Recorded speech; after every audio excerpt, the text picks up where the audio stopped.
Ouais, mais vous êtes des vrais pros, hein. Là, je suis impressionné. On a essayé, j'ai essayé de mettre en route quelque chose de très qualitatif quand même. Non, c'est chouette, hein. Bravo. Ouais. Merci. Non, mais bon, moi, quand je vois des jeunes qui prennent l'initiative de faire déjà quelque chose et quelque chose de différent de ce pourquoi ils ont suivi un certain chemin, je suis ébahi, quoi, parce que c'est ça l'innovation en fait. Est-ce que vous connaissez, vous écoutez un peu de podcasts ou des choses comme ça? Pas trop. Non, j'en écoute, mais pas trop. Ouais. J'ai une vie de fou. Ouais, justement, c'est pour ça qu'on est là, on va pouvoir en parler du coup. C'est génial. Du coup, bonjour Jean-Michel. Bonjour. Bienvenue dans le premier épisode des gens du paysage, du podcast Les gens du paysage. Alors on ne se connaît pas vraiment, hein, on vient juste de se rencontrer finalement. Mais je voulais vous dire en face déjà un grand merci pour le soutien que vous m'avez apporté sur les petites vidéos que j'ai postées. Je ne pensais pas faire autant de bruit comme ça. Mais c'est en partie grâce à vous quand même qu'on a pu remettre en place ce débat du vivant ou de la végétalisation en ville. C'est quelque chose qui me passionne. Du coup, ma première question, c'est qu'est-ce qui vous a touché un peu dans ma démarche? Qu'est-ce qui a fait écho chez vous Alors déjà, moi je suis évidemment à l'opposé de la typologie des gens qui s'intéressent à l'écologie. Alors qu'en fait, je prends plutôt le côté approche environnementale par ce qui est ma formation, la recherche. J'ai été parmi les premiers à être investisseur dans une boîte qui s'appelait Time for the Planet, où on ne gagne rien, sauf à financer un certain nombre de gens qui sont des gens très innovants et qui, sans l'aide de cette entreprise, ne pourraient pas mettre en valeur les idées qu'ils ont et qui sont souvent des idées non pas avant-gardistes, mais qui sont des idées dans le temps, qui permettent de réaliser des choses qui peuvent ne pas être réalisables à un instant. Et en fait, l'analogie avec ce qui vous est arrivé, qui a attiré mon attention, elle est là. C'est que j'avais l'impression, sans tout savoir, qu'on était dans quelque chose qui aurait dû être supporté, aidé, mis en valeur par des gens dont la vocation, et c'est tout à fait positif, d'amener un peu d'écologie, d'environnement, de tout ce qui touche bien sûr à la verdure, de tout ce qui touche à cet environnement qui aujourd'hui est nécessaire pour la planète de demain. Et là, je me suis rendu compte qu'il y avait un antagonisme incroyable et je me suis dit, t'as rien compris, donc il y a quelque chose, ça paraissait tellement gros et antinomique que ce soit des gens dont la philosophie, et qui est belle, de principe, devrait permettre de mettre en valeur ce que vous envisagez, ce que vous faites, que je me suis dit, il y a un truc que tu n'as pas compris. Et j'ai horreur de ne pas comprendre des choses. C'est sûr, mais du coup, je pense qu'on peut passer à cette question. C'est la végétalisation des villes, et ce sera un enjeu majeur, je pense, bien sûr. Surtout maintenant. Vous imaginez comment la ville de demain avec la végétalisation? Alors moi je ne suis pas un spécialiste. Ce que je dis simplement, c'est qu'il faut probablement prendre les problèmes de manière assez rationnelle, c'est-à-dire regarder comment avec un minimum, je dirais, qui peut être d'ailleurs un maximum, d'investissement ou de concentration des idées, on peut tirer un maximum d'effets en termes de végétalisation. Alors, comme je m'intéresse un peu à la vie politique en ce moment, et que je suis quelqu'un qui est très soucieux d'aller rechercher les idées, j'ai essayé d'aller voir partout dans les grandes villes ce qui peut permettre d'accélérer ces principes-là. Donc moi je me fie beaucoup à un certain nombre d'expériences. Il y a des expériences à Barcelone, il y a des expériences à Singapour.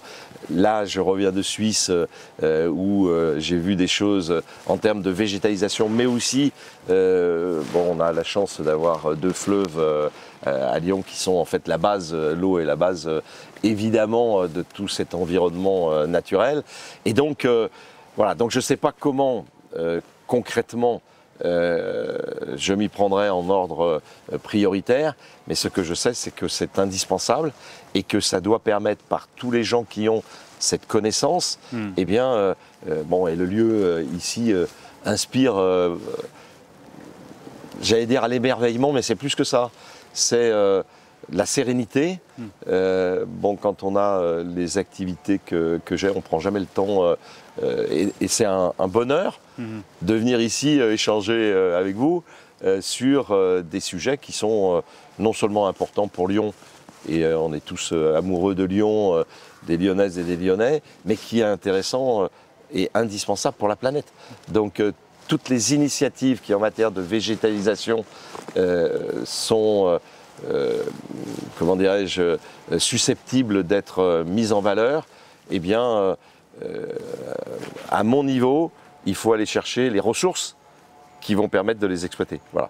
Donc, moi, ma contribution, elle n'est pas de dire comment il va falloir faire, elle est d'aller chercher les ressources qui vont permettre à des gens comme vous, des spécialistes, eh bien, d'amener au sein des villes qui sont fracturées par l'aspect social, mais qui sont fracturées aussi parce qu'en amont des aspects sociaux, on n'a pas pris soin d'aller végétaliser suffisamment, d'aller faire en sorte que les fleuves soient utilisables pour tout le monde, toutes les symboliques, je dirais, de la vie qui évite la pollution et le CO2.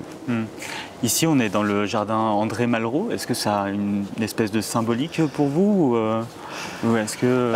Alors moi, je ne suis pas un grand... je pourrais dire, oui, bah, André Malraux, j'ai lu tout, etc. Non, mais, mais pour moi, André Malraux, il symbolise la culture. Et la culture, avec cet aspect environnemental très puissant, c'est des choses qui sont liées.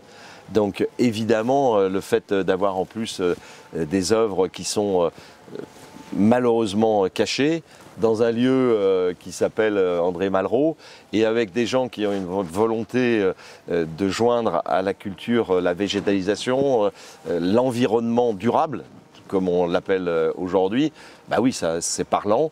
Et dans l'idée que j'ai du futur, on m'attend surtout sur l'entreprise parce que j'ai fait beaucoup de choses dans la vie, parti de rien hein, d'ailleurs, créer mes propres entreprises et je me suis toujours débrouillé par moi-même ou aller rechercher ce dont j'avais besoin par moi-même, comme dans le sport où j'ai essayé de faire beaucoup de choses.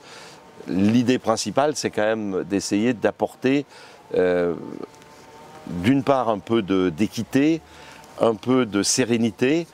Et c'est vrai que pour ça, la culture, qui n'est pas le sujet qui est celui que je maîtrise le mieux, mais paraît être aussi un enjeu de demain, comme la végétalisation.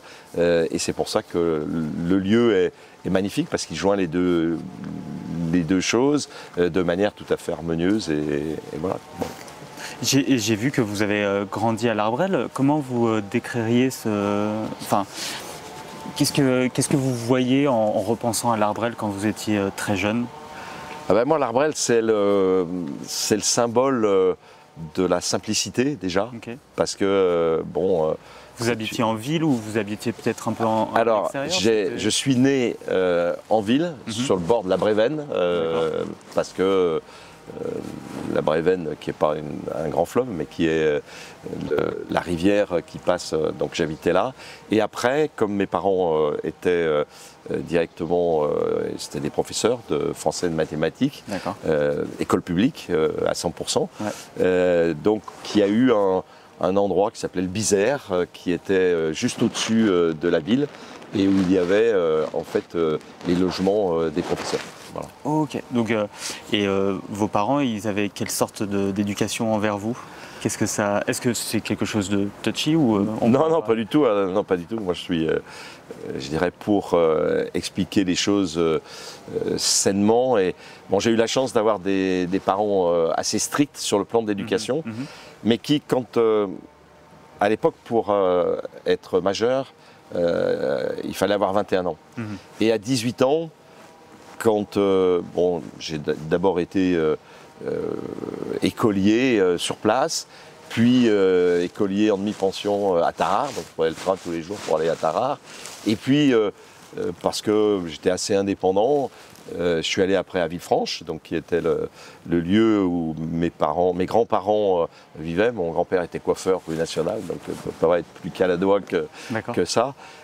Donc je suis allé au lycée de Claude Bernard de Villefranche comme interne. Et voilà, donc une vie simple. Et pour répondre à votre question, l'Arbrel, c'est véritablement le lieu où il n'y a pas de contraintes. Des contraintes de la ville, parce que c'est évidemment une petite ville, la campagne. Je jouais au handball dans le club local. J'avais une vie extrêmement simple, mais des parents très rigoureux sur les valeurs, tout en me donnant la possibilité d'être émancipé à 18 ans, parce qu'à 18 ans, bon, ça se passait plutôt bien au lycée. J'ai avancé assez vite et j'ai voulu créer une première entreprise. C'est l'avènement de l'informatique à ce moment-là. Donc, j'allais dire que tout le monde pouvait créer une société d'informatique parce que c'était la base de toute l'évolution technologique. Voilà. Et donc, mon père m'a dit, bon, on va aller voir, il fallait voir, bien sûr, un huissier de justice, enfin un administrateur qui permettait d'émanciper. Et donc, je suis allé voir avec lui. Il m'a donné 50 francs à l'époque pour me dire, voilà, moi, il était évidemment pas riche, mais il vivait bien et avec des bonnes valeurs. Et donc, voilà, il a voulu montrer que non seulement il me donnait la possibilité d'être émancipé, donc de choisir ma vie avec eux, mais aussi de faire tout ce qu'il pouvait pour m'accompagner. Une vie simple, mais avec des grands-parents qui étaient de l'autre côté, pas ceux du côté de mon père de Villefranche, mais ceux du côté de ma mère, qui étaient dans le Berry. Bon, ils habitaient un lieu qui a été célèbre par le Grand Maune après, et qui était dans la campagne. Et mon grand-père, au départ, était vendeur de machines à traire, Alfa Laval. C'était des entreprises. Bon, donc j'ai connu pendant toutes les vacances la vie de la campagne. Et c'est pour ça que je l'évoque, il a pris dans son idée de devenir éleveur d'escargots. Et donc, il avait, dans le grand champ qu'il avait là-bas, et donc il a montré comment on élevait des escargots pendant... Donc toutes les vacances, c'était un bonheur d'aller voir ces gastéropodes et voir comment on faisait... voilà. Bon, il était un peu original, mais voilà, j'ai trouvé des choses simples dans la nature et qui montraient combien est importante en fait cette relation avec la nature et l'environnement. Et c'est votre grand-père qui vous a donné l'envie d'entreprendre? Parce que quand même à votre époque, l'informatique c'était pas commun, et de lancer ça à 18 ans en plus, c'est quand même... Alors je continuais mes études en parallèle, je travaillais la nuit, donc j'allais je suis allé à la Duchère à faire un BTS informatique parce qu'il fallait avoir quand même la compétence. Puis à la fac parallèlement, mais j'avais déjà commencé à créer une première entreprise avec des copains. Non, l'inspiration, je lisais quand même beaucoup. J'avais eu la chance de faire un voyage d'études aux États-Unis et donc j'avais vu que la technologie était en train de changer. La numérisation, c'est comme aujourd'hui l'intelligence artificielle, on peut l'utiliser pour bien faire. Moi j'ai une compagne, elle ne veut pas que ses enfants utilisent l'intelligence artificielle parce que voilà, mais il n'empêche qu'on peut, au travers de ces technologies, faire en sorte de faire progresser le bien-être. Et moi, je suis plutôt, dans cette troisième partie de mon expérience, entreprise, le foot avec l'OL, dont on n'a pas parlé. Je suis à la fédération de foot, je suis vice-président de la fédération de foot et donc je retrouve le côté amateur. Donc voilà, donc il y a un équilibre des valeurs à trouver dans la vie. Et c'est un peu ça qui me motive dans cette actualité, quoi. Et alors moi, j'ai fait mes petites... Enfin, j'ai recherché un petit peu et j'ai l'impression que vous êtes à 100 000 à l'heure, tout le temps. Vous êtes un peu vif, mais c'est super parce qu'en tant qu'entrepreneur, on se doit, je pense, d'être un peu de partout. C'est quoi vos habitudes est-ce que vous faites un peu de sport? Est-ce qu'il y a des choses qui vous maintiennent un peu pour entreprendre autant? Oui, alors bon, j'ai fait beaucoup de sport puisque bon, j'ai fait du handball à l'Arbrel. Hein. Ouais. On a réussi à faire monter cette ville de moins de 5000 habitants. À l'époque, il y avait 3500 habitants. D'accord. En deuxième division de handball. Donc voilà, moi, après, je suis allé jouer dans des clubs de première division, à l'ASM Lyon et à Villefranche, puisque j'ai fait une partie de mes études. Donc beaucoup de sport. J'ai fait du ski, j'ai eu la malheureuse idée de me fracturer la colonne vertébrale, donc greffe osseuse pour permettre de consolider, etc. Mais j'ai quand même rejoué après en première division de handball avec une greffe osseuse à la colonne vertébrale, donc une dernière vertèbre qui est soudée sur le sacrum, donc beaucoup moins de... Voilà, non, j'ai fait beaucoup de sport tout le temps, tous les sports. J'ai malheureusement aujourd'hui moins de possibilités parce que j'ai eu des problèmes aux genoux, j'ai eu pas mal de... Mais oui, je fais trois fois les matins de très bonne heure, de la gymnastique, de la boxe, voilà, pour garder non seulement l'envie de combattre, mais aussi je trouve que c'est une forme noble. Parce qu'on est tous à égalité normalement. Bon, et on se respecte en même temps. Ouais. Voilà. Et puis donc trois fois par semaine, 1 heure de sport pour garder l'envie, la dynamique et puis je m'occupe aussi de l'équipe de France féminine de football. Ouais. Donc je participe un peu avec elle aussi quand j'ai la chance de les accompagner, comme dernièrement au championnat d'Europe en Suisse, de faire des marches, de faire plein de choses. Super. Est-ce que vous pratiquez la visualisation pour envisager, anticiper ce que vous allez faire, vos succès ou alors, les sportifs, j'imagine, dans vos équipes aussi? Oui, alors bon, j'ai eu la chance d'être très proche d'Alain Prost. Donc à une époque, avant de m'occuper de l'OL, on ne sait pas, mais j'ai été sponsor. Et alors j'avais choisi Alain Prost par rapport à mes sociétés d'informatique, parce que je trouvais que justement la précision, la prise de risque, l'ingénierie, exactement, et Alain, il visualisait l'ensemble de ses trajectoires. D'ailleurs, en ski, il était très fort aussi parce qu'il arrivait à visualiser complètement. Voilà. Moi, je ne le fais pas de manière organisée, scientifique, mais par contre, j'ai une particularité, c'est que je rêve beaucoup. Et dans le rêve, je visualise ce que je vais faire dans le futur. C'est-à-dire que de manière assez visionnaire, dans mes rêves, je retrouve plein d'idées que je vais avoir à mettre en œuvre dans le futur.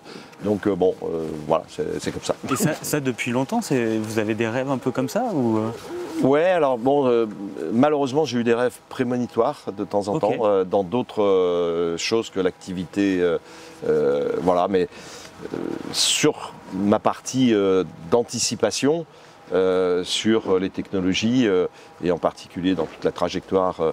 Aujourd'hui, on a à côté, c'est Alexandre, mon fils qui a 38 ans, qui s'en occupe des investissements dans plein de choses. En particulier, on essaye de beaucoup s'intéresser à l'agricole de manière à faire en sorte de trouver les outils qui permettent d'améliorer la protection, d'améliorer le travail agricole. Donc on investit dans des sociétés qui, parce que c'est aussi complètement d'actualité. Et donc voilà, il m'arrive de rêver à des choses, et puis elles sont un instant un rêve, et puis elles peuvent devenir, grâce à la société d'investissement, un projet, et ça c'est magnifique. Et vous avez vu quelqu'un pour essayer de les...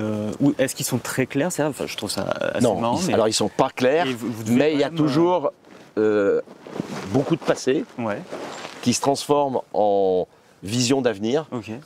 Donc ils sont basés sur des choses qui ont été historiquement faites, quoi. Ça, c'est génial. Mais je n'ai jamais vu ni de psychiatre, ni de psychologue, ni... Après, il y a d'autres personnes, j'imagine, qui essayent comment dire, de décrire un peu tous ces rêves, mais ouais, il y a... Ouais, mais je ne l'ai pas fait parce que... Pas fait, ouais. Bon, je suis assez naturel, comme Ouais. vous le voyez, bon, il n'y a pas de, y a pas de filtre. Ouais, c'est Donc, sûr. donc voilà, j'essaye d'utiliser ce qui est utilisable, et puis il y a sûrement des choses qui le sont moins, comme ce matin. Bon, pour arriver ici, comme il fallait user du téléphone et d'un certain nombre d'outils qui me permettent de me rapprocher plus vite, bon, je n'étais pas très doué là-dessus. Ok, bon, c'est pas grave, on vous en veut pas. Qu'est-ce que vous pensez que vous pouvez apporter de différent en étant en entrepreneur à la tête de Lyon? Parce que là, vous vous présentez pour les municipales. Donc vous, en tant qu'entrepreneur, qu'est-ce que vous pensez que ça peut apporter? Bon, déjà, le processus est un processus très long, parce que bon, je me suis vraiment posé cette question, et elle est liée à la réflexion elle-même, que j'ai rien à y gagner, personnellement, plutôt à y perdre, parce que on aborde des choses que je commence à toucher du doigt. Ce qui vous est arrivé est la traduction, je dirais, d'une déformation politique, pas de votre côté, mais du côté des gens qui ont trouvé à redire. Et donc, ça me fait très peur parce que, bon, en plus, on n'a pas hésité à me faire savoir, y compris par mon fils. Alors, c'était pas des menaces vraiment affirmées, mais qu'il fallait pas y venir parce que j'étais pas armé pour venir sur un terrain où tous les coups étaient permis. Bon, ça me paraît, voilà. Alors, qu'est-ce que je peux apporter? Je dirais un sens critique des choses. Bon, déjà, on l'a évoqué tout à l'heure, je pense de l'innovation. Et l'innovation, elle va se chercher, bien sûr, dans un certain nombre de réflexions spontanées, mais elle va se chercher l'innovation dans l'étude de ce qui se fait ailleurs. Bon, et quand on a à disposition aujourd'hui des outils de data qui sont à la base d'ailleurs de l'intelligence artificielle, eh bien, on peut aller rechercher tout ce qui est bien fait, les best practices, partout ailleurs. On a parlé tout à l'heure de la végétalisation.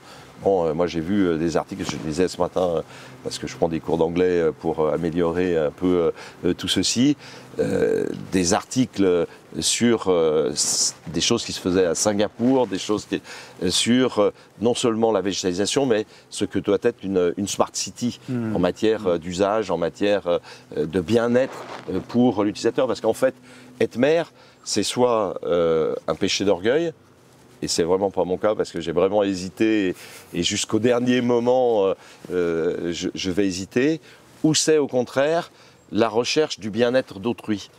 Et là, bon, moi déjà j'ai été élevé en 68, bon, et sur le fronton de la Sorbonne, j'étais allé inscrire avec quelques camarades, dont comme Bendit, à l'époque, oui, bien sûr, il est interdit d'interdire. Donc voilà, et tout ceci est lié, vous voyez ce que je veux dire? C'est-à-dire que, il faut de l'innovation, donc permettre à tout le monde de pouvoir réussir, il faut être plus équitable, il faut être social, et il faut avoir envie, et c'est vraiment le projet de Lyon, d'apporter du bien-être à tous les utilisateurs d'une cité. Une smart city, c'est probablement la cité dans laquelle les gens, c'est Michel Noir qui dernièrement me disait mais bon, moi je pense à tous les gens à qui on veut imposer un trajet en vélo, etc., et qui sont handicapés, ou à ceux qui... voilà, donc il y a plein de choses à réfléchir en termes, bien sûr, de tout ce qui touche à la nature, tout ce qui touche à l'éducation, tout ce qui... Mais avec une finalité, c'est le bien-être des Lyonnaises et des Lyonnais, et c'est ça qui m'attire. Ouais. C'est ça qui m'attire parce que, sans être prétentieux à vouloir laisser des traces, j'ai essayé de faire plein de choses dans l'entreprise et ça a plutôt bien marché. Ouais. J'ai essayé de faire plein de choses dans le foot Bon, moi, je vais dans les quartiers, les gens m'appellent Jean-Mimi. Voilà, donc il n'y a pas de volonté de... Il y a une seule volonté, c'est de ramener dans le processus de décision un peu de raisonnable, et puis surtout, avec un objectif, c'est d'apporter du bien-être aux habitants d'une ville. Donc, moi, j'ai aussi fait mes devoirs. J'ai entendu que vous ne vouliez pas vous présenter. Mais c'est ça qui vous a fait changer d'avis? Alors, c'est un appel... Est-ce que c'est un rêve, du coup, peut-être? Non, c'est pas un rêve. Non, surtout pas. Au contraire, le rêve, il serait plutôt contradictoire avec la volonté. Si je rêve à ça, je rêve à ce que m'ont prédit le maire actuel ou le président de la métropole, c'est-à-dire plus dans kikinement que de satisfaction.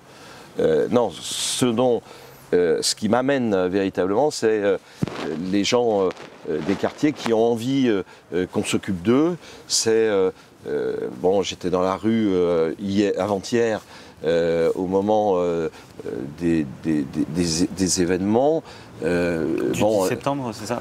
Ouais. C'est de la sécurité, c'est des aspects pratiques qui permettent à tous les gens de profiter. C'est les commerçants qui viennent me voir.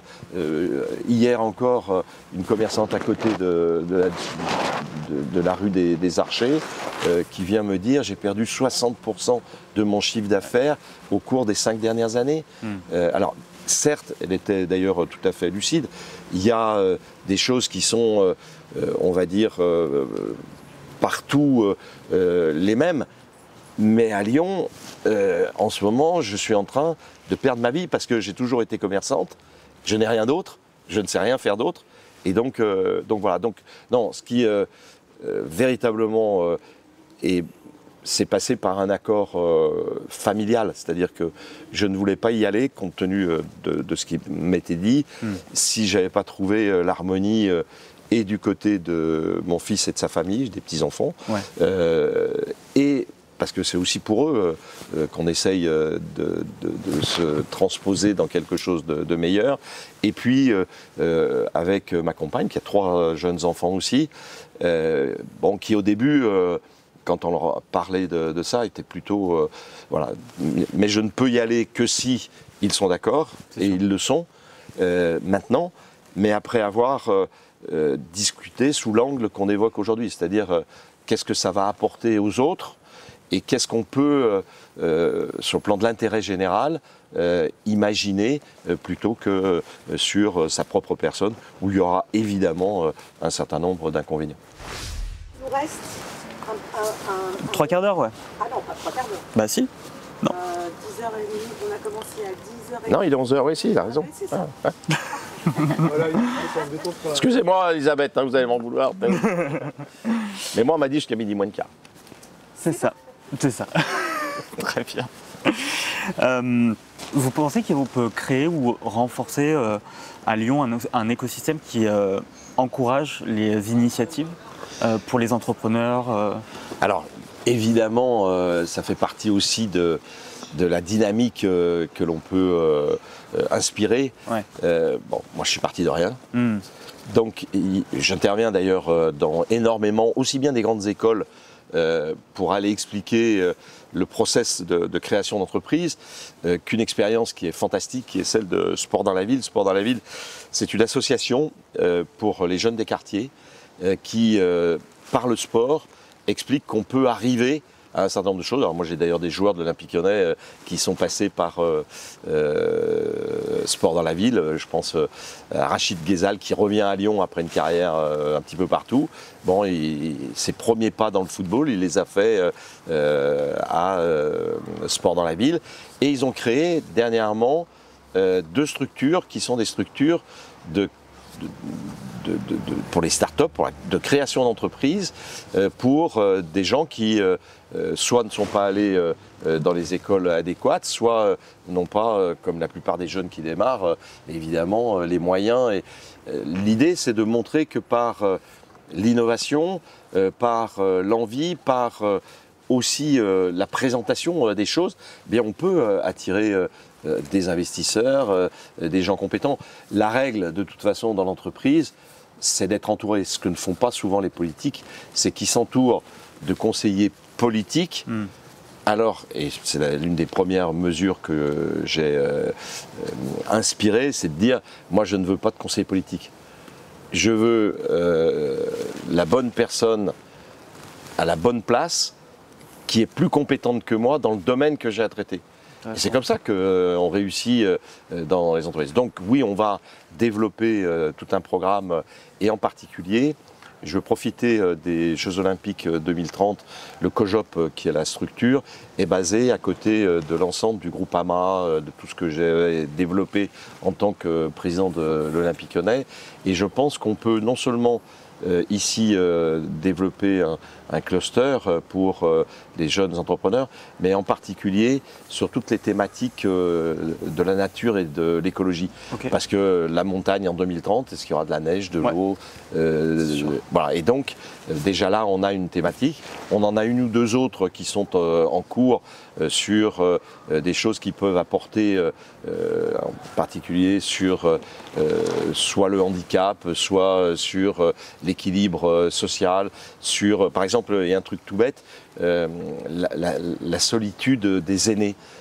Bon, personne ne s'occupe, et je suis étonné quand on est dans un environnement plutôt écologique, au sens, je dirais, de l'ouverture sur les autres, les animaux domestiques. Rien n'est fait pour les animaux domestiques et l'accompagnement. Alors j'ai vu des villes, dans les recherches que j'ai faites, qui avaient insisté sur... Donc voilà, donc j'ai plein d'idées autour de la jeunesse, évidemment, et puis soit de la création d'entreprises, soit d'associations destinées à apporter ce que je disais tout à l'heure, c'est-à-dire du bien-être. Quand vous, là, on parlait un peu de conseils, etc. Quand vous avez commencé votre activité d'entrepreneur à 18 ans, vous avez eu du mal à déléguer rapidement, ou est-ce que vous avez fait confiance Alors, comment ça s'est passé? Déjà, c'était un peu particulier, parce qu'on a démarré à 4 étudiants de la même école. Ouais. Tous les 4 associés et producteurs, en quelque sorte. Donc, la relation... bon, et quand on démarre avec, je dirais, des gens qui étaient des camarades de promo, il n'y a pas cette difficulté à... Voilà. Et puis après, oui, alors on a élargi, bien sûr, parce que l'entreprise a grandi très vite, mais le process, par contre, de recrutement a toujours été collégial. Donc ça ne répond pas à la question initiale, mais indirectement, voilà. Et à partir du moment où on est convaincu qu'il y a toujours à côté de soi-même quelqu'un de plus compétent dans le domaine précis sur lequel on veut intervenir, ben, il faut aller chercher le plus compétent et le plus rapidement possible, plutôt que de dire des choses qui ne sont pas les bonnes. Ça, c'est intéressant, parce que pour grandir autant comme vous l'avez fait, c'est obligé de s'entourer de bonnes personnes pour pouvoir le faire. Sinon, c'est impossible tout seul, quoi. Exactement, et c'est pour ça aussi que je pense qu'il faut changer un peu la gouvernance des villes comme des grandes villes, en particulier comme Lyon, où on a une mairie centrale, on a des arrondissements. Je pense qu'il faut redonner du pouvoir aux arrondissements, et il faut leur donner de la démocratie. C'est-à-dire, bon, moi j'ai l'intention, en partant de panels et de data, c'est-à-dire identifier dans chaque quartier des panels représentatifs des gens, et de leur soumettre beaucoup de sujets sur lesquels on a envie de faire, mais encore faut-il, comme je disais tout à l'heure, que ça corresponde eh bien, aux usages du quartier. Vous êtes père. Moi, je commence ma vie en tant qu'entrepreneur. Là, c'est vraiment depuis le début de l'année que j'entreprends autant. J'aimerais bien être père aussi. Quels conseils vous me donneriez en tant qu'entrepreneur et en tant que papa aussi? Bon, c'est difficile, c'est une question, on va dire, très, très personnelle. Ouais. Bon, moi, je n'ai pas eu la chance d'élever au jour le jour mon fils, parce qu'on s'est séparés avec ma femme très vite. Mais par contre, pour tous les instants où j'étais avec lui, je partais à l'étranger. L'idée... alors, le football m'y a aidé parce qu'il y a toutes les compétitions internationales, Coupe du Monde, Championnat d'Europe, et systématiquement, les 15 jours ou 3 semaines de compétition, je partais dans mes responsabilités, mais avec mon fils, pour lui faire voir autre chose que l'environnement auquel on est habitué. Et donc avoir cette vision du monde, qui est une vision beaucoup moins étriquée que celle qu'on a. Voilà. Et en tout cas, bon, être papa, être véritablement responsable, bien sûr, de sa famille, mais de ses enfants, et de leur inculquer les valeurs qui par la suite permettront d'identifier par rapport aux autres, c'est ce qu'il y a de plus beau. Donc, Ouais, et là, bon, vous voyez, en plus, moi j'ai la chance, donc il a travaillé pour les autres, hein, aux États-Unis, en Angleterre, pendant tout le début. Et quand je suis arrivé à l'âge où certains voulaient s'arrêter, que moi j'avais envie de continuer, ben, je lui ai confié une partie des responsabilités. Il n'a jamais demandé, il a travaillé pour les autres, mais petit à petit, eh bien, il a montré qu'il avait aussi les qualités d'entrepreneur que j'avais peut-être pu avoir à un moment donné. Et ça, c'est fabuleux parce que ça permet de vraiment faire le tour de la question. Et vous qui avez fait le tour du monde, il n'y a aucun endroit où vous vous êtes dit bon, je quitte Lyon et je vais m'installer là? 100 fois. 100 fois. 100 fois. Ok. Ah ouais. 100 fois. Bon.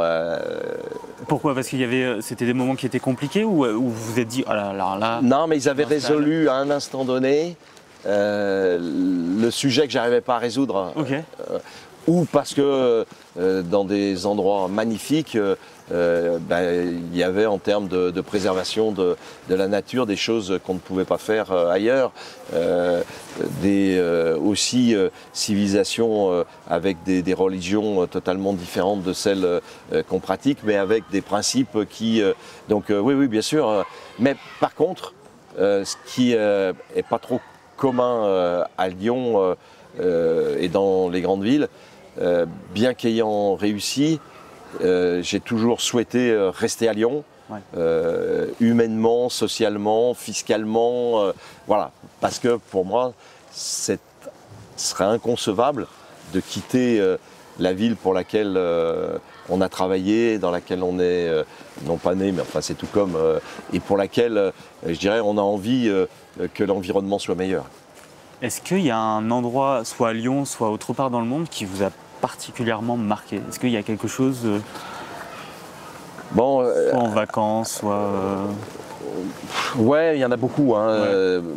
Évidemment, je suis en train de... Parce que oui, il doit y en avoir beaucoup. Il y a beaucoup de choses, mais quand j'étais plus jeune, c'est-à-dire bon, au début, j'avais eu la chance, donc juste avant de créer ma troisième entreprise, bon, j'ai eu la chance d'aller aux États-Unis et de rencontrer, mais comme on le fait aujourd'hui, un très très grand patron de l'industrie informatique qui fabriquait des ordinateurs, Digital Equipment, à l'époque 250 000 personnes, etc. Ah oui. Et sur une simple lettre de recommandation du président de sa société France, qui était un ami, reçu à Ménard, qui est à côté de Boston.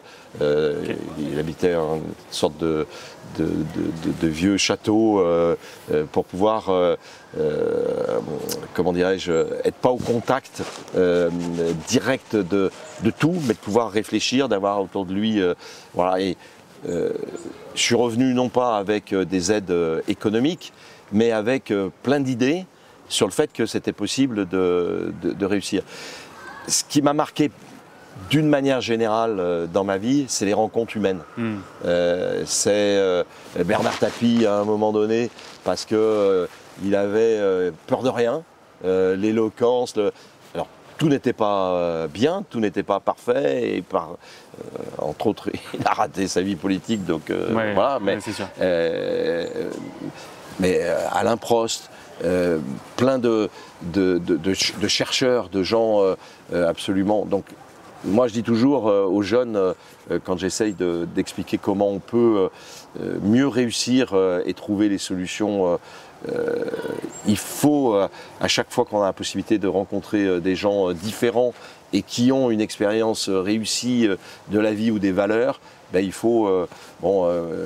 j'ai rencontré à un moment donné le père David qui était prêtre à Saint-Blandine. Et il faisait, c'est des choses extraordinaires, il faisait à l'intérieur de Saint-Blandine des messes, mais qui se terminaient par des concerts. À l'intérieur. Et moi, j'avais à l'époque mes joueurs brésiliens de l'OL. Et ils adoraient venir. Voilà, donc des belles rencontres. Après, j'ai beaucoup discuté avec lui quand j'avais non pas des conflits internes, mais des réflexions. Je m'en ouvrais à lui et avec des réflexions très, très ouvertes. J'arrivais à passer au-dessus d'un certain nombre de freins qu'on peut avoir au travers soit de l'expérience, soit de choses qui ont moins bien marché qu'on ne l'imaginait. Les rencontres. Les rencontres, c'est le plus important pour vous. Ouais. Ouais, je me demandais quel était peut-être le défaut qui vous a plus aidé dans votre carrière entrepreneuriale. Mon défaut? Ouais, qui vous a le plus peut-être aidé, à l'inverse. Alors je ne sais pas si c'est un défaut, mais quand je suis convaincu d'une chose, j'insiste. Voilà. D'accord. Donc il y a des gens qui peuvent à un moment donné dire ça va. Ok. Mais bon, non, je creuse. Okay. Et vous voyez, aussi bien dans les premières sociétés d'informatique, même si il y avait des choses qui pouvaient paraître peut-être non compatibles avec une réussite rapide, mais par contre plutôt sur des événements durables ou une vision, quoi. Voilà. Bon, j'ai insisté et ça s'est révélé. Dans le foot, j'avais une conviction qu'on pouvait faire parler ensemble les gens des 4 tribunes, ceux en col et cravate, ceux qui étaient dans le virage nord, ceux qui étaient dans le virage sud, ceux qui étaient dans la club famille, etc. Avec l'envie de réussir à parler, à échanger, à progresser, à soutenir, avoir foi en quelqu'un ou dans un club, c'est magnifique, ou dans son fils. Voilà, et puis moi je voulais prendre cet exemple aussi avec la vision que vous avez eue avec l'OL féminin. Moi dans mon expérience, je suis parti au Canada, à Vancouver pour y vivre un petit peu, et j'ai fait cette reconversion dans le paysage à ce moment-là, dans une très très grosse boîte de paysage. Et j'ai été étonné en tant que Français de voir autant de femmes dans des postes managériaux, mais on était à quasiment la parité, quoi. Et il n'y avait pas ce truc-là qu'on a en France. Non, c'est un truc d'homme, machin. Et vous avez eu cette vision avec l'OL féminin. Comment vous vous êtes dit je pense qu'il y a une opportunité. Enfin, en fait, vous vous êtes dit il y avait une opportunité ou quelque chose comme ça? En fait, c'est doublé d'une opportunité et d'une redevance morale vis-à-vis de ma mère, qui malheureusement est partie trop vite de la vie. Mais je m'en suis toujours voulu parce que avec les gens de la famille, on s'est dit qu'on n'avait peut-être pas tout fait pour que... voilà, donc j'avais ça en tête et ça m'a guidé toute ma vie, déjà sur l'envie de réussir ce que j'entreprenais, mais surtout de le faire aussi avec les femmes. Et déjà dans l'entreprise, beaucoup de mes bras droit et bras gauche, directeurs de haut niveau, étaient des femmes, et ça a toujours fonctionné. Je vois d'ailleurs que dans les équipes de recherche, souvent les femmes sont plus pragmatiques que les hommes. De la même manière, sur le plan commercial, il y a une sorte de charme spontané qui fait que sur la partie commerciale et marketing, dans l'innovation aussi, il y a plein de... Voilà, donc il y avait cette double idée de rendre à ma mère quelque chose qui lui aurait plu évidemment, parce qu'elle était féministe. Et deuxièmement, parce que dans les expériences que j'ai eues, ça s'était fondamentalement bien passé avec les femmes. Et là, dans l'expérience que nous allons probablement tenter pour devenir maire de Lyon, évidemment que non seulement la parité sera respectée, ce qui est la règle, mais je dirais en plus, les postes importants seront tenus par des femmes, parce que je sais qu'elles sont beaucoup plus, on va dire, fidèles dans l'esprit que l'on veut développer, moins opportunistes probablement, et puis que ça correspond à une philosophie. Alors, dans l'histoire de l'Olympique Lyonnais, c'est un truc incroyable, puisque on m'appelle un matin et on me dit la seule équipe féminine de Lyon qui réussit bien, qui est le FCL, est en dépôt de bilan. Il faut avoir le courage de reprendre. C'était d'ailleurs avec quelqu'un qui est devenu ministre après, il était adjoint au sport de Lyon, Thierry Braillard. C'est lui qui m'appelle et qui me dit sous l'angle du sport à Lyon, voilà. Et donc l'idée a été très vite non seulement de reprendre, mais de devenir, ce qui était très difficile chez les garçons, la première équipe en France, en Europe et au monde. Et ça a été le cas.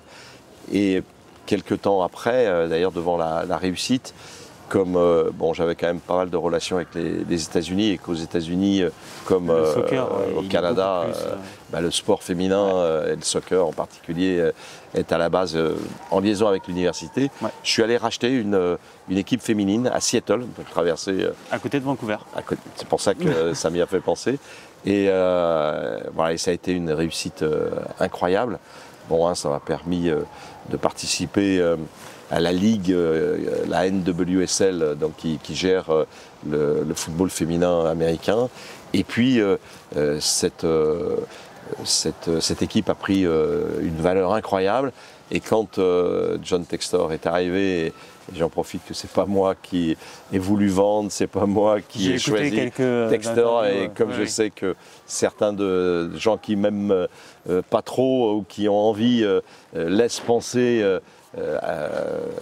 que c'est moi qui ai vendu et que c'est moi qui ai choisi Textor, ni l'un ni l'autre, voilà. Mais le football américain féminin a permis à Textor de valoriser cette équipe féminine qui à l'époque avait été achetée très peu cher, 3 millions de dollars, 58 millions de dollars, ce qui prouve le potentiel féminin. Il y a d'ailleurs beaucoup sur cette thématique, beaucoup d'entreprises consuméristes féministes aux États-Unis qu'on ne trouve pas en France, et il y a un vrai décalage, y compris dans le football. Moi, je voudrais à la Ligue féminine qu'on impose que tous les clubs aient une équipe féminine, parce que alors qu'il y a 12 000 clubs qui sont des clubs garçons à la base, et il n'y a que 4 000 clubs qui ont une section féminine. Ouais.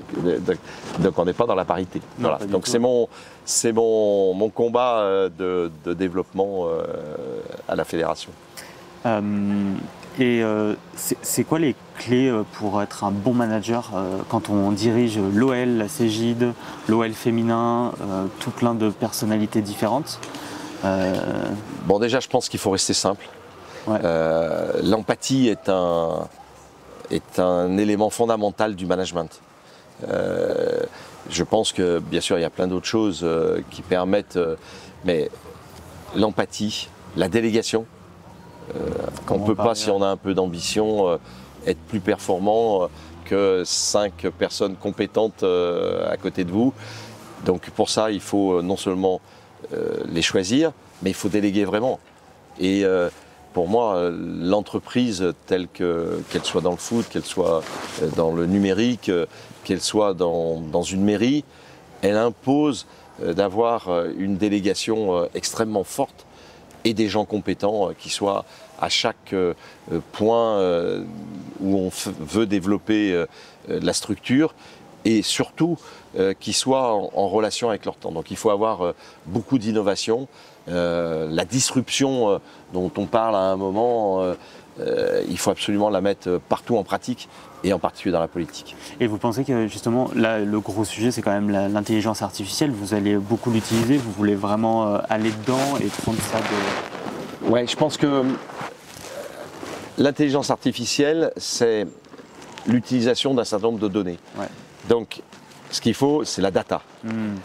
Il faut récupérer partout où c'est possible la data dans laquelle on va puiser au travers de la puissance des ordinateurs et de l'intelligence là humaine, des programmes traditionnels, eh bien, ce qui permettra, ce qu'on appelle aujourd'hui l'IA, d'avoir des anticipations extraordinaires en termes d'orientation. Et on va gagner un temps fabuleux, mais sans jamais oublier que le futur, il est souvent, ça revient à mes rêves, il est souvent inscrit préalablement dans un certain nombre de données antérieures.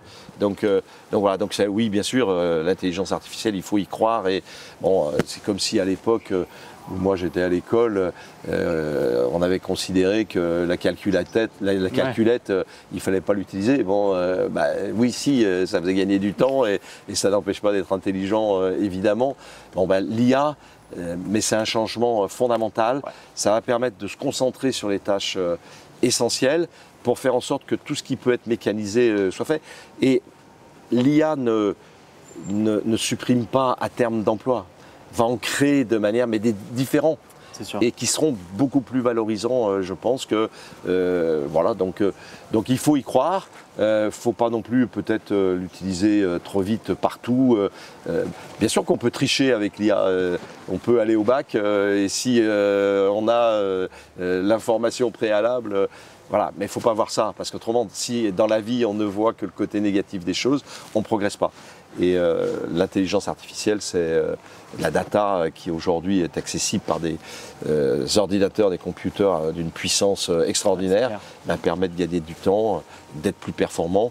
Et ça doit déboucher, si l'objectif politique est un vrai objectif politique, sur le bien-être des gens. Il ne faut pas que ça débouche que sur l'argent. Ça, c'est comme l'écologie. L'écologie, on peut considérer que les principes sont évidemment bons, et puis derrière, considérer qu'on doit imposer un certain nombre de choses. Et moi, je pense totalement l'inverse. Je pense que c'est un mode d'expression qui doit être utilisé cas par cas dans eh bien, les solutions qui apportent du bien-être et pas uniquement parce qu'on ne peut pas tout résoudre à un instant T dans le monde entier et on est dépendant. Par exemple, si on prend le cas de Lyon, bon, on parle beaucoup d'écologie, mais moi, la pollution, il y a plein de choses à faire. Ouais.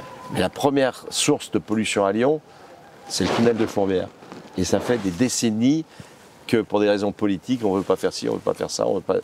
Bon, je pense que c'est un sujet qui mérite d'attirer l'attention des chercheurs pour voir comment on peut contourner ce tunnel de Fourvière qui est une source de pollution absolument incroyable. Vous l'utilisez, l'intelligence artificielle, tous les jours ou Alors moi pas, mais mes ingénieurs dans les sociétés... alors j'ai ChatGPT, pour faire rire, j'ai jamais autant gagné de paris depuis que j'ai ChatGPT dans ma poche. De paris, c'est-à-dire avec des copains ou des amis qui me disent non mais c'était en 1750 que machin, etc. Et moi je dis non, laisse-moi réfléchir, ChatGPT. Non, c'était en avril, le 17 avril. Comment tu sais ça? Voilà. Donc je gagnais pas. D'accord. Non, alors donc je l'utilise comme ça, ouais. Mais par contre dans la vie économique et entrepreneuriale, oui bien sûr, bon, en particulier Cegid qui est une entreprise maintenant de 5000 personnes, tous les programmes de gestion, tous les programmes qui permettent d'aider à la gestion d'entreprise sont en train d'être adaptés avec l'utilisation de l'intelligence artificielle. Ça fait peur à l'intérieur de Cegid un petit peu justement l'IA ou non, il y a une motivation au contraire très, très grande. Bon, on parle beaucoup aux salariés, donc je pense que voilà, c'est comme tout, hein, je pense qu'il faut prendre les problèmes par le haut essayer, bien sûr, il ne faut pas occulter ce qui peut amener à des réductions d'effectifs dans certains domaines, mais par contre, il faut regarder globalement avec une vision un peu plus globale et montrer que derrière, ça ouvre des débouchés qui sont exceptionnels. Ouais. Est-ce que vous arrivez à trouver un équilibre entre exigence et bienveillance dans tout ce que vous entreprenez? Alors, je dirais que moi, je mets la bienveillance. Tout à l'heure, vous m'avez parlé de ce qu'il fallait pour... Être un bon leader. Voilà. J'aurais dû commencer par là. Bon, moi, j'ai dit empathie. Mais l'empathie, c'est une forme de bienveillance. Et je pense que si tous les politiques, tous les chefs d'entreprise, tous les gens qui ont une responsabilité à un niveau ou à un autre, disaient règle numéro 1, la bienveillance, le regard sur autrui, voilà, pour moi c'est fondamental. Mais elle est un peu utilisée à toutes les sauces, la bienveillance, mais... Ouais, mais la bienveillance, c'est, je l'ai dit tout à l'heure, c'est le regard sur autrui. Ouais. C'est accepter que quelqu'un soit différent de nous. D'être différent, de l'aider, ouais. De ne pas le rejeter. Ouais. Et la bienveillance, c'est s'arrêter dans la rue quand on est interpellé, même si on est connu, et de répondre. Ouais. C'est tout bête. De prendre le temps, quoi. De prendre le temps, voilà. Donc ça revient à votre question. Bien sûr qu'il y a des exigences.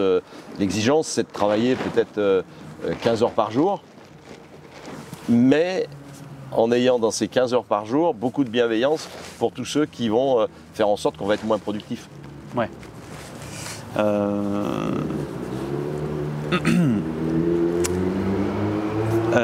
Comment on gère les conflits humains ou les crises un petit peu comme ça? Parce que vous avez dû en avoir tout au long de votre vie d'entrepreneur, à Lyon, à l'OL, à la CGI, j'imagine. Enfin, ça a dû... Ouais, alors, ouais, bien sûr, non, mais c'est dû à l'orgueil, hein, 9 fois sur 10, donc il faut parler déjà, c'est évident. Bon, il y a des fois où on ne peut pas résoudre.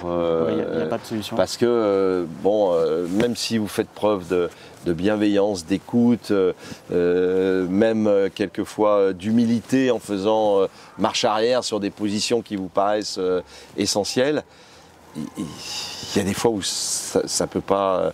Alors, au début, j'ai cru que votre question était liée au couple familial. Ah, bah aussi. Et là, hein. là je suis mal placé parce que j'ai pas bien réussi au début et maintenant, j'ai trouvé ce qui me permettait d'être serein, c'est-à-dire une vie partagée où chacun respecte complètement et le travail et les idées de l'autre.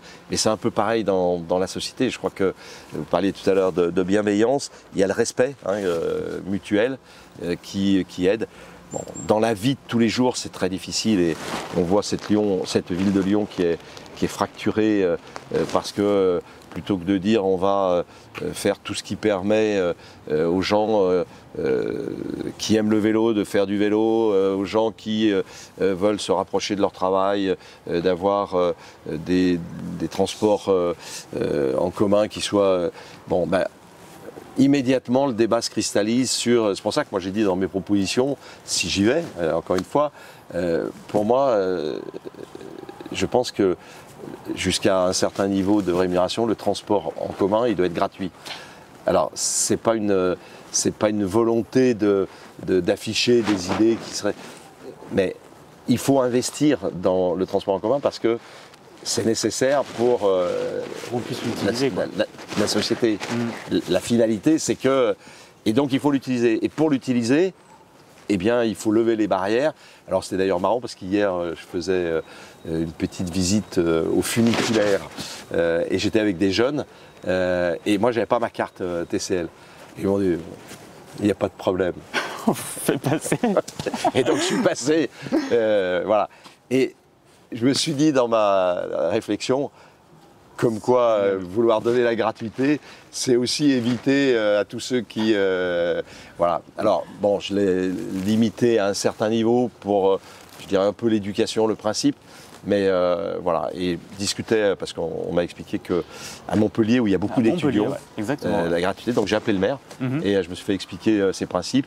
Et du coup, j'ai fait cette déclaration en disant l'une des premières mesures, ce sera, même si ça dépend de la métropole et du Citral, parce que l'autre jour on m'a dit, mais il parle de gratuité alors que ce ne sera pas du ressort du maire de Lyon, c'est du ressort du Citral. Bon, mais on peut trouver une solution. Mais la solution elle existe parce qu'on est en train de trouver des économies partout pour les entreprises. Ces entreprises qui financent les transports en commun avec la taxe justement sur le transport. Et donc il y a plein de solutions partout. Mais c'est un très bon exemple voilà, où on peut faire dire les choses ou leur contraire si on ne prend pas le problème de manière objective. Et, voilà. Moi, je voulais revenir un petit peu sur le paysage. Il y a, dans toutes les villes, même partout en France, on a encore des gens qui sont, surtout en tant que paysagistes, embauchés par la ville. Et c'est un des derniers, je crois, métiers manuels où on le fait. Parce que toutes les entreprises des déchets, etc., c'est des entreprises privées.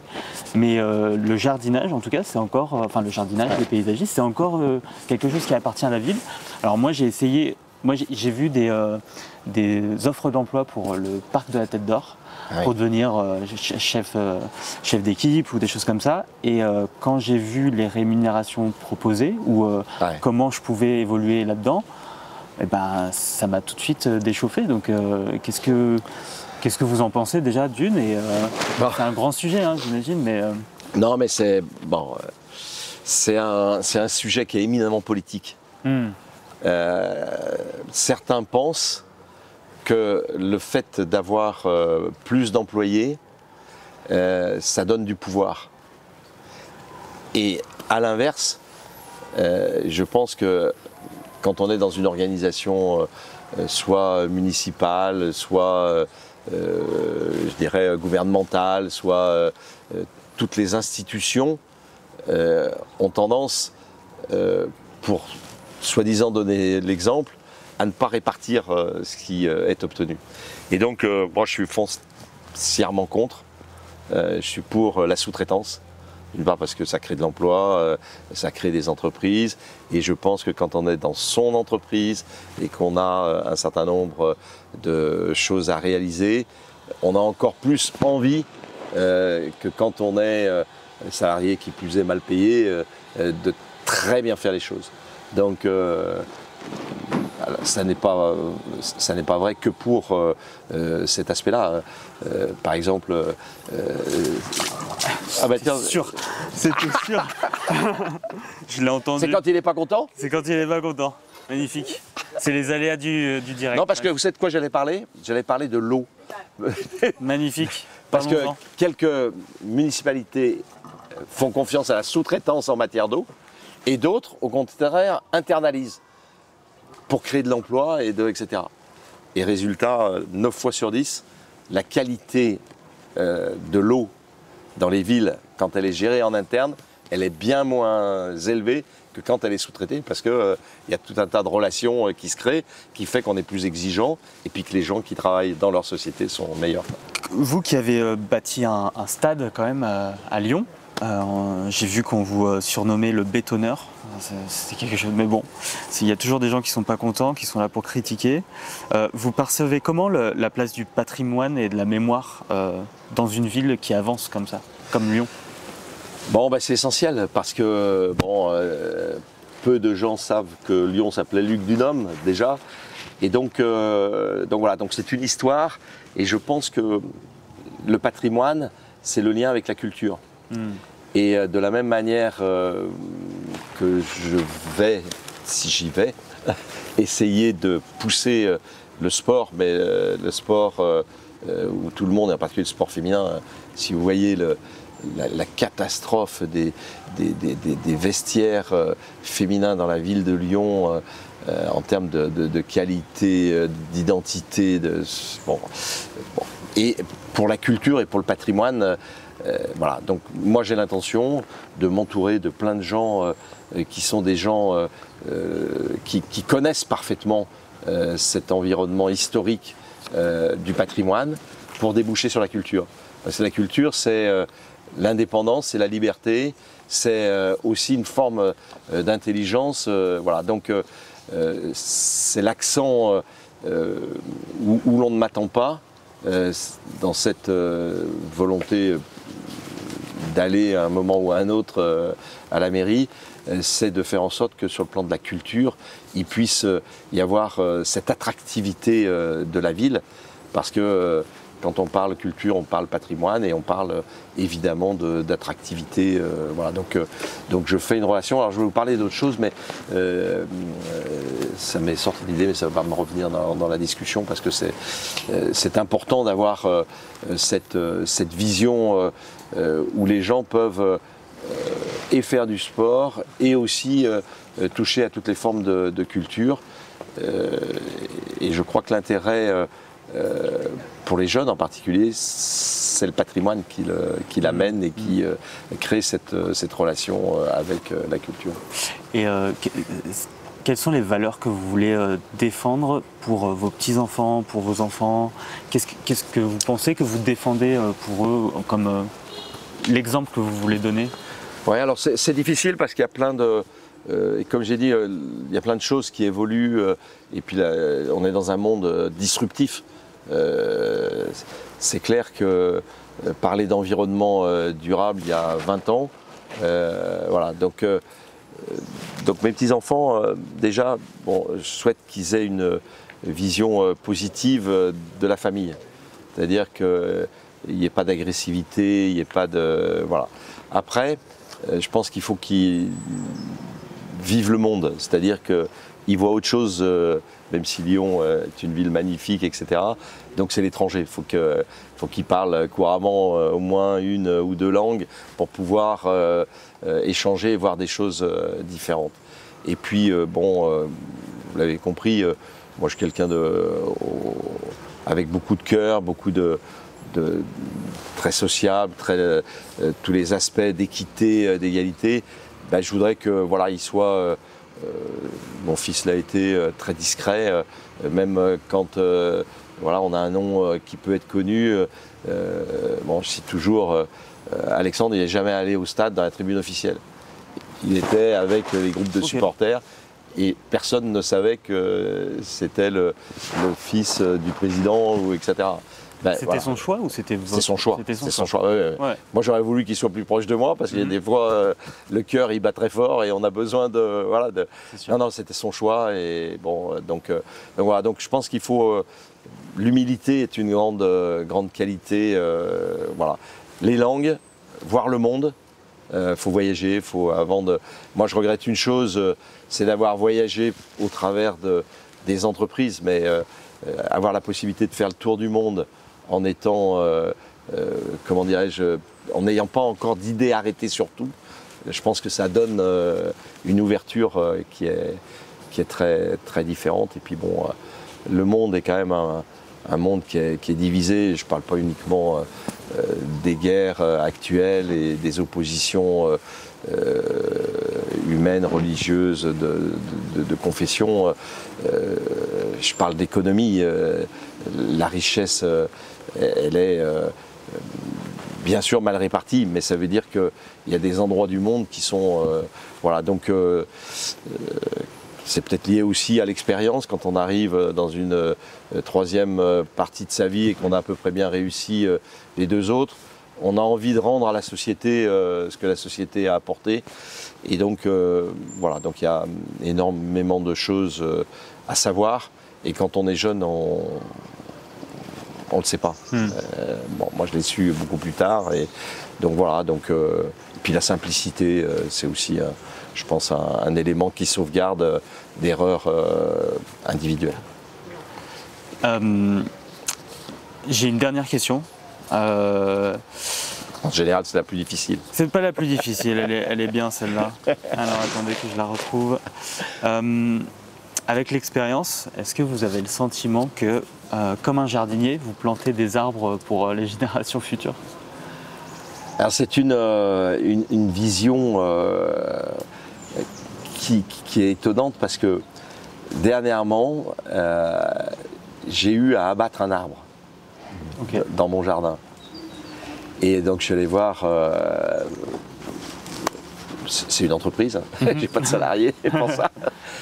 Et bon, la société, le patron de la société m'a expliqué que pour lui c'était la pire des choses à faire. Donc voilà, et il m'a expliqué que comment il allait falloir réagencer, voilà. Et il m'a expliqué sa vision de la vie au travers des arbres qu'il allait. Donc je rejoins un peu, mais bon, c'est quelqu'un de très humain, qui est un fanatique de sport et de l'OL, bien que ça soit dans le Midi, mais voilà. Et je l'ai découvert sous l'angle humaniste, au travers des arbres. Il m'a expliqué en fait sa philosophie de la vie, et c'est vrai que bon, planter des arbres, avoir des arbres partout. Et bon, on n'a pas parlé beaucoup du parc de la Tête d'Or, si ce n'est que, mais bon, pour la ville de Lyon, c'est un joyau. C'est sûr. Donc ceux qui veulent s'intéresser à la ville de Lyon, et j'en fais partie, doivent obligatoirement trouver un certain nombre d'idées de valorisation, de développement. Bon, ce chalet au milieu là qui n'en finit pas de subsister, de s'écrouler. Bon, voilà, mais un parc comme voilà, ici, voilà, les arbres, c'est inspirant. Okay. Merci beaucoup Jean-Michel.